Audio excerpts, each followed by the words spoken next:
বৰপেটাৰ সৰ্থেবাৰীৰ গড়েমাৰীত নাবালিকাৰ অপহৰণৰ ঘটনা।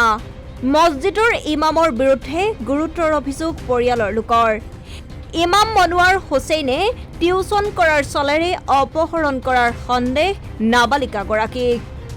পূব বৰপেটাৰ সৰ্থেবাৰী থানাৰ অন্তৰ্গত গাদেখালীত নাবালিকাক অপহৰণ কৰাৰ সন্দেহ পৰিয়ালৰ লোকৰ। গাদেখালী গড়েমাৰী জামে মছজিদৰ পৰা বৰ্খাস্ত হোৱা ইমামে কৰিলে এই ঘটনা। গড়েমাৰী গাঁৱৰ ইব্ৰাহিম আলীৰ জীয়ৰী 10ম শ্ৰেণীৰ ছাত্ৰী মছজিদৰ ইমামে টিউচন কৰাৰ চলেৰে অপহৰণ কৰিছে বুলি পৰিয়ালৰ লোকে অভিযোগ উত্থাপন কৰিছে।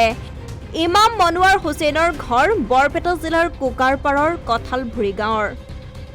মনোৱাৰ হুছেইন 2 সন্তানৰ পিতৃ বুলিও জানিব পৰা গৈছে। ঘটনা সন্দৰ্ভত পৰিয়ালৰ লোকে সৰ্থেবাৰী আৰক্ষী থানাত দাখিল কৰিছে এজাহাৰ। বৰ্তমানলৈকে পৰিয়ালৰ লোকে কোনো সন্ধান পোৱা নাই নাবালিকাগৰাকীৰ।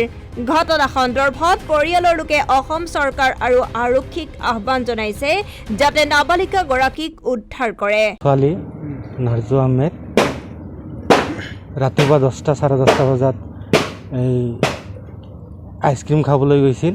ক'ত গৈছে খাবলৈ আইচক্ৰীম? এই আমাৰ বিলোপাৰ হাইস্কুলৰ ওচৰত তাইৰে স্কুল এইটো। এই স্কুলৰ কাষতে আইচক্ৰীম বেচে। পিছত তাতে তাৰ পৰা হয় গাড়ী এটা আহি তাইক উঠুৱাই লৈ যায় অপহৰণ কৰি। পিছত আমি গমাগমি কৰাৰ পিছত ছোৱালীজনী গম পালোঁ যে মনোৱাৰ হুছেইন বুলি ল'ৰা এজনে জনাব তেওঁ মৌলবাদী তাই অপহৰণ কৰি লৈ যায়। মনোৱাৰ হুছেইনে অপহৰণ কৰি লৈ যায় বুলি কেনেকৈ গম পালে আপুনি? তাৰমানে আগতে ল'ৰাজন তাৰমানে আমাৰ তাইক অলপ তাইৰ পিছ লাগি আছিল, আমি গম পাইছিলোঁ। সেই হিচাপে আমাৰ পূৰা চিয়'ৰ সন্দেহ হৈছে যে সিয়ে নিছে। এতিয়া বৰ্তমান মনোৱাৰ হুছেইন ক'ত আছে? এতিয়া মনোৱাৰ হুছেইন মোৰ ছোৱালীৰ লগতে আছে। তাতে বৰ্তমান ঘৰত নাই? মোৰ ঘৰত নাই। তাহাঁতৰ ঘৰত গৈছিল না? সিহঁতৰ ঘৰত গৈছিলোঁ, কিন্তু তেওঁলোকে কৈছে যে ল'ৰাজন কেৰেলা ইউনিভাৰ্চিটিত তাৰমানে চাকৰি কৰে, তাতে কিবা মিটিং থকা বুলি কৈ তাৰমানে কৈছে যে মিটিং আছে আজি মই নাহোঁ।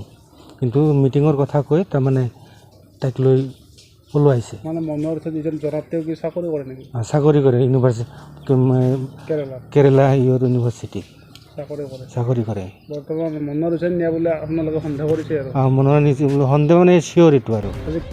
Bureau report news now.